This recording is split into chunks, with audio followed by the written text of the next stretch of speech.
Boa noite a todos meus amigos ouvintes do vlogger do Conde Lope de la Villanueva. Eu acabei de assistir o vídeo do Douglas Levita a respeito da minha paixão pela defesa da Igreja Católica. E ao que parece, os protestantes se incomodam quando um católico começa a defender aquilo que de fato acredita.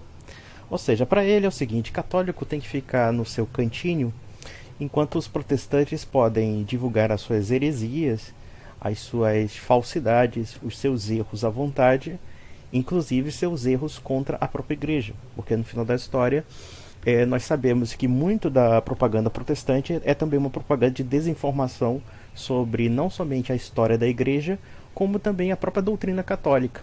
Então quer dizer, é o seguinte: segundo Douglas Levita, segundo o outro bacaninha lá e Alhures, nós católicos temos que ficar calados, né? Ainda que você veja toda uma propaganda de difamação, de bombardeio, querendo retratar a Igreja Católica pelo que ela não é, mas é claro, você católico sempre tem que ficar em contrição, levando chute de todo mundo e não tem que falar nada. Eu fico pensando se essas pessoas realmente se levam a sério, não dando nem mesmo direito de defesa sobre tamanhas acusações e inclusive acusações das mais absurdas, ou então simplesmente das mais historicamente exageradas. Eu vou tocar alguns pontos sobre o que o Douglas Levita falou. Ele dizendo que toda instituição tem os seus problemas, né? E ele se considera um cristão que se opõe a alguns pontos da Igreja Católica e à própria Igreja. O problema do Douglas Levita é que ele vê a instituição enquanto elemento puramente material e puramente terreno. A própria Bíblia Sagrada fala que a Igreja, existe o aspecto humano da Igreja, que é, no caso, as pessoas que participam dessa comunhão, e existe o aspecto espiritual da Igreja. Ou seja, a Igreja, ela não é uma instituição totalmente humana. Eu fiquei impressionado quando ele começou a reduzir a instituição Igreja como se fosse uma instituição puramente terrena. Meu amigo, vou lhe dizer uma coisa: quando Jesus Cristo disse e dá a Pedro essa chave da autoridade, dizendo: você vai ter que poder ligar e desligar, e ele afirma que mesmo com os problemas que a igreja vai ter, porque nós seres humanos somos pecadores, e você sabe muito bem disso, você e eu não estamos isentos do pecado original, mesmo com os homens pecadores, a igreja, as suas verdades, seus artigos de fé vão se manter até o final dos tempos, até o advento, né? Até o juízo final. Então, meu amigo, eu acho que você não acredita na igreja enquanto corpo místico de Cristo, porque você simplesmente reduziu a igreja enquanto elemento puramente jurídico, ou puramente como se fosse uma mera associação religiosa. Mas a igreja não é associação religiosa. A igreja é o quê? É uma comunhão espiritual de fé, de batismo, de autoridade, de eclésia, cuja cabeça é o próprio Cristo. E como nós sabemos, como é que nós identificamos a ideia do corpo místico? A partir do quê? A partir da sucessão apostólica e a partir do depósito da fé, e também de outros aspectos que vinculam a própria fundação, que é o próprio Jesus Cristo. É esse elemento diferencial da Igreja Católica com relação às seitas.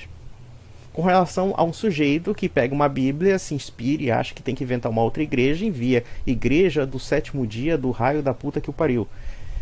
Quer dizer, esse sujeito não acredita na igreja enquanto corpo místico. Ele acredita na igreja apenas enquanto uma associação religiosa registrada em cartório de imóveis com CNPJ. Essa é a diferença básica. O que faz um católico ser católico e participar da comunhão espiritual é porque ele também guarda, através da sucessão apostólica e através da autoridade que o próprio Cristo deu, ele também guarda todo aquele propósito, todo aquele depósito que foi transmitido tanto por oral, por uma questão oral, como por ensinamento, como também por escrito, que no caso as Sagradas Escrituras, através da sucessão apostólica. É simples e cristalino. Então, quer dizer, quando você fala de uma devoção ao extremo à igreja, bom, eu estou sendo coerente. E veja, eu não sou nenhum exemplo de um bom católico. Eu sou um péssimo católico, reconheço isso. Não sou aquele católico ideal que eu gostaria de ser. E eu busco ser, né? Eu busco ser, embora não seja. Não é tão fácil. Mas o fato de você afirmar, por exemplo, ao mesmo tempo que você reduz a igreja enquanto instituição exclusivamente humana, você afirma que a igreja é cheia de heresias e de crimes, primeiro, para você afirmar uma heresia, você também tem que afirmar uma ortodoxia. Qual é a ortodoxia que você vai ter que afirmar para dizer que a igreja é uma heresia? Que a igreja católica é herética? Esse é o primeiro item. Segundo, partindo do pressuposto de que existem trocentas dissidências protestantes ou evangélicas, ou neopentecostais, ou do avivamento, ou do não sei o que criaram suas doutrinas particulares e não conseguem conjugar uma unidade de fé entre esse grupo, então nós não podemos dizer que você não pode nem mesmo alegar a heresia. Porque a própria tradição protestante é, por natureza, uma coleção delas. Eu falo aqui, quando eu faço crítica às igrejas protestantes, não é para diminuir os protestantes, não é para reduzir os protestantes, e também não é para dizer que os protestantes são a encarnação do mal. Nem acredito nisso. Eu acho que, inclusive, há contribuições boas dentro do meio protestante, apesar da essência ser errada. Tem muita coisa do meio protestante que tem qualidade. Teólogos de qualidade, pensadores de qualidade, pensadores, inclusive, honestos, que provêm da tradição protestante. Contudo, existe esse erro fatal do próprio protestantismo, que é o erro da divisão, e que é o erro também do subjetivismo, e também é o erro da sola escritura. Isso está no meu direito de discutir enquanto católico. E está no meu direito justamente porque a Igreja Católica é uma das instituições mais duramente atacadas do universo. Isso é um direito que me cabe. Me cabe defender, me cabe colocar, sim, certas questões e fazer disso objeto de certas discussões, inclusive na consciência dos protestantes. Para saber que católico não é essa figura frouxa que eles tentam humilhar e caluniar e ninguém responde. Ninguém responde por falta de conhecimento. Porque no Brasil, infelizmente, o Brasil passa por uma crise muito grande no clero, a infiltração esquerdista na Igreja Católica é muito forte, mas mesmo assim, ainda assim, todos os pontos de vista de fé católica são válidos. A despeito da apostasia e da indiferença de muitos católicos. Então essa que é a diferença. Agora eu digo, e as igrejas protestantes, e os luteranos, e os calvinistas? Eu garanto que em matéria de doutrina e de ortodoxia, os calvinistas e os luteranos estão numa situação muito pior do que a nossa. Muito pior por quê? Porque ao mesmo tempo que a igreja deles nada mais é do que uma instituiçãozinha, uma reuniãozinha de nada, e muitas vezes uma reuniãozinha apoiada pelo Estado, como é no caso da Dinamarca, da Suécia, da Noruega e de outros países de tradição protestante, em que o Estado de fato se apropriou da igreja. Por outro lado, estão colocando agendas ideológicas, agendas morais e políticas abomináveis dentro dessas igrejas, que elas agora são obrigadas a obedecer. É casamento gay, aborto, gaysismo, ideologia de gênero, isso já está dominando. E existe dentro da própria Igreja Católica gente infiltrada no nosso meio, querendo inclusive subverter a Igreja Católica. Só que eles não conseguiram ainda, justamente porque os dogmas da Igreja são muito sólidos demais para serem destruídos. Se alguém um dia, se aparecer um clérigo, um bispo e até mesmo um papa querendo alegar algo que é contrário à Igreja, as pessoas vão perceber de cara. Porque os dogmas católicos são muito claros aos católicos, principalmente os católicos que conhecem de fato o que é a Igreja Católica. E não essa palhaçada toda de católico de IBGE que vai para centro espírita, coisa parecida. Isso aí é um católico de merda. É um católico furado, fuleiro. E infelizmente, por conta da negligência dos catequistas, da negligência da própria igreja, e isso nos últimos 20, 30 anos, por conta da influência da teologia da libertação, que nós fomos prejudicados, por conta disso é que de fato nós criamos uma população católica mal educada. Porque se ela fosse muito bem educada e muito bem instruída, ela jamais se tornaria protestante e ela jamais se tornaria espírita. O que acontece? Né? Ele faz uma crítica ao Concílio de Nicéia, dizendo que aquilo não foi sacro, não sei o quê, porque teve muita briga, muita porrada e não sei o quê, e que houve sincretismo e a partir daí nasceu a Igreja Católica. Lamento dizer, a Igreja Católica é muito mais antiga do que o Concílio de Nicéia. O Concílio de Nicéia apenas discutiu pontos relacionados à Trindade. E dentro dessas discussões, por mais que possa haver discussões, você vai ter que concluir o fato de que a Trindade é um dogma cristão. Na verdade, um concílio, ele não decreta dogmas, ele afirma o dogma. É diferente. O Concílio de Nicéia não tinha autorização para dizer, por exemplo, se Cristo era Deus ou não. Não é uma questão de autorização no sentido de que eles inventaram da cabeça aquilo, não. Na verdade, eles estavam estudando fazendo uma avaliação conforme a tradição da igreja e conforme a Sagrada Escritura, se Cristo era ou não Deus, se havia a Trindade. E a briga que você se refere, na verdade, foi a heresia ariana. A heresia que negava a Trindade. E que, por alcunha da resistência da própria igreja, ela conseguiu vencer os heréticos. E vejam que a heresia ariana foi uma das mais marcantes na história do cristianismo, que chegou a um ponto que extensões inteiras do território da Europa foram convertidas pelos arianos. E não foram pelos trinitários, não foram pelos ortodoxos. Só muito tempo depois, com uma negociação e uma apologética, é que houve a reconversão do arianismo para o trinitarismo. Porque, na verdade, foi isso que aconteceu. Essa briga que você está falando foi a tentativa da Igreja Católica de defender a ortodoxia trinitária. Que até hoje você, como cristão, e eu, como cristão, vivemos. E acreditamos. Ou seja, 3 pessoas distintas na unidade de natureza divina. O Pai, o Filho e o Espírito Santo. Ou seja, são 3 pessoas em uma natureza. E que tem uma certa interdependência enquanto elemento divino. E eles são únicos na sua natureza divina. Quer dizer, quando você fala que a igreja sofreu influência do paganismo, coisa parecida, eu lhe aconselho, cuidado com isso. Porque esse argumento é algo que foi desenvolvido a partir do século XVIII para cá, a partir do iluminismo. Para quê? Para desacreditar a fé cristã como um todo, e não somente a igreja católica. É curioso que os protestantes, eles acabam alimentando argumentos que podem ser usados contra o cristianismo como um todo, e não somente contra o catolicismo. Vejamos falar sobre a Inquisição. Muitas pessoas foram mortas, judeus e muçulmanos. Uma certa correção. A Inquisição, substancialmente, ela só julgava católicos, pessoas de batismo católico. Os judeus e os muçulmanos estavam isentos do batismo e, portanto, não faziam parte da jurisdição católica. O que aconteceu em Espanha e Portugal foi que os reis da Espanha e rei de Portugal, o que eles fizeram?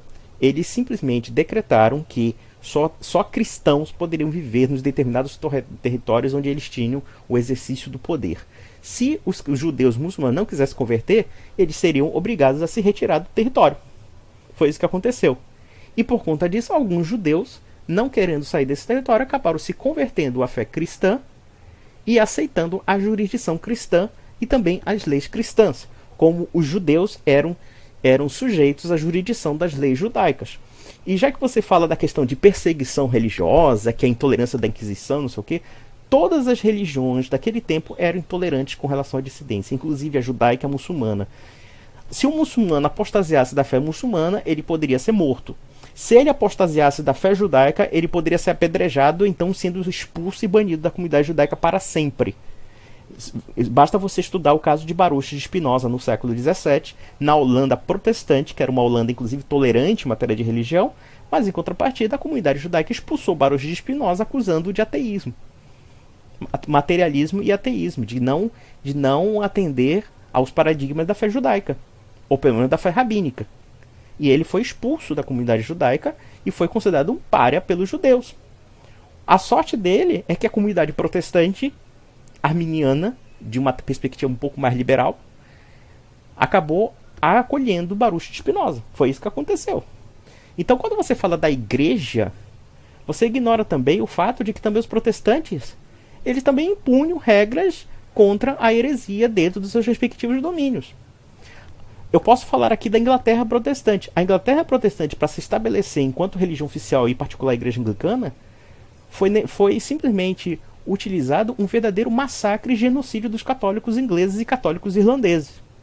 Ou seja, todos os católicos foram obrigados, na base da porrada, da ameaça, da violência, da tortura, da matança, a se converterem ao anglicanismo, quando Henrique VIII decretou a chamada, junto com a ajuda do parlamento, que já estava dominado pelos protestantes, eles simplesmente decretaram o quê? A lei da supremacia, que implicava a obrigação de juramento ao rei em detrimento do Papa. Ou seja, você vai simplesmente negar que o Papa é a autoridade da igreja para dizer que o rei de um estado, de um governo, era a autoridade da igreja. Em outras palavras, o estado e a igreja estavam unificados na mão de um único homem, ou seja, um imperador, um rei, um príncipe. Então, quando você faz essa análise da igreja, você comete uma falácia chamada anacronismo. Dentro da perspectiva da época, já que você falou dos anabatistas, nunca houve grupo mais perseguido pelos próprios protestantes como os anabatistas. Você diz, os anabatistas foram perseguidos pela Inquisição. Completamente errado. Os anabatistas foram perseguidos pelos protestantes. Foram perseguidos pelos luteranos e depois pelos anglicanos. E por que isso? Porque os anabatistas eram extremamente violentos e extremamente revolucionários. É só você ler a Guerra Civil dos Camponeses de 1525, quando o ex-monge, né, outro abnegado, além de Lutero, chamado Thomas Müntzer, que era luterano, mas depois ele se converteu e praticamente virou um dos segmentos do anabatismo na Alemanha. Ele liderou uma revolta de camponeses que levou a Alemanha a uma guerra civil. E essa guerra civil matou mais de 100 mil camponeses e Thomas Müntzer foi decapitado pelos príncipes luteranos. Então, quer dizer, cuidado com o anacronismo. Então, quer dizer, quando você fala das falhas da igreja, obviamente que os seres humanos, o fato de alguém pertencer à igreja católica não faz alguém ser isento do pecado original. O que nós chamamos de igreja infalível na igreja é a igreja espiritual. É o elemento espiritual que, com a assistência do Espírito Santo, foi dada autoridade sobre certos assuntos de fé e moral. E nesses assuntos de fé e moral, a igreja, por conta da ação do Espírito Santo, sendo o corpo místico de Cristo, ele goza de infalibilidade. E quem falou isso? Foi o próprio Cristo. O que se pode fazer? Quando a Sagrada Escritura diz que a igreja é a coluna da verdade, o sustentáculo da verdade, quando ele diz que a igreja quando se diz que a igreja tem o poder de ligar e desligar, você pode dizer uma coisa: esses poderes que são dados à igreja não são poderes falíveis. Cristo não diz que esses poderes são falhos. Esses poderes são divinos que agem sobre a própria igreja. Porque existe a igreja militante. O que é a igreja militante? Essa é a igreja dos vivos, dos pecadores. E existe a igreja dos salvos, que é a igreja da comunhão dos santos que já estão na bem-aventurança de Deus. Essa igreja espiritual é que orienta a igreja militante, a igreja terrena. Ela comporta uma unidade daquelas pessoas que buscam a salvação e daquelas pessoas que já estão salvas pela ação do Espírito Santo e pela ação da graça de Deus, sendo Cristo o cabeça. Isso é a lógica da igreja católica. Se é que você entende o que é corpo místico da igreja. Porque corpo místico não é somente uma institucionalidade. A institucionalidade é um reflexo disso. A institucionalidade é um reflexo dessa unidade. Mas a unidade propriamente dita são o quê? São os ensinamentos no âmbito da fé que a igreja, como guardiã e depositária desses ensinamentos, guarda, transmite e prega de gerações em gerações e vai fazer isso até o final dos tempos. Então, quer dizer, quando você diz que Deus, o próprio Deus faz essa separação, Deus faz a separação entre os salvos e os não salvos, etc., você está brincando de roleta russa. Porque nem a Bíblia fala isso. A Bíblia fala sim que nós seremos escolhidos no dia do juízo. Contudo, ele determina uma igreja para isso. Ele determina um caminho para a salvação. Ele determina também certas verdades que têm que ser ensinadas e têm que ser preservadas. Ele decreta, inclusive, uma forma institucional que é orientada pelo Espírito Santo, cujo Cristo é o cabeça. E é a própria igreja. Então, quer dizer... E outra, você fala sobre pedofilia, etc., como se a pedofilia fosse um problema da igreja católica. Obviamente que hoje se comenta que a igreja nos anos 60 e 70 teve uma dura infiltração de pessoas nocivas. Nós temos que entender que a igreja católica, desde muito tempo, ela sempre foi combatida. E os inimigos da igreja usam de vários expedientes, muitas vezes desonestos, para desmerecê-la. Você acha que o movimento gay não tenta se infiltrar nos seminários da igreja católica? Você acha que o movimento esquerdista não tentou infiltrar na igreja católica? Sabe por que eles tentaram se filtrar? Justamente porque eles sabem que se eles confrontarem a igreja de frente, eles vão perder. Então o que nós vamos fazer? Nós vamos minar a igreja por dentro. Inclusive existe um livro de um sujeito chamado Michael Rose, que escreveu chamado Adeus Homens de Bem, Goodbye Good Men, em que ele fala que os setores esquerdistas norte-americanos tentaram, em colaboração com uma infiltração de bispos liberais, no sentido de tentar destruir os seminários católicos norte-americanos. É óbvio que isso não isenta a responsabilidade de bispos e padres que deveriam ter tomado uma providência para evitar esse tipo de infiltração. Isso é inegável. É inegável que a gente tem que combater esse tipo de gente. E dentro do meio católico existe gente que não presta. Como eu já disse aqui, ninguém está sendo isento do pecado original. Agora, isso não invalida as verdades que a Igreja Católica sempre pregou. E não invalida também a importância dessa instituição enquanto depositária de uma tradição e como depositária também de um propósito de fé. Então, suas colocações, com todo respeito, me parecem muito superficiais e me parecem um pouco apelativas. Justamente porque acredito eu que você esteja um pouco irritado pelo fato de eu ser tão virulentamente católico e tão abertamente antiprotestante. Mas é isso. É claro que haveria outras coisas a falar, mas eu não vou falar muito porque já é muito tempo e pessoas não gostam de assistir vídeo de 20 minutos. Mas é isso. Eu encerro por aqui e basicamente é o que eu queria colocar.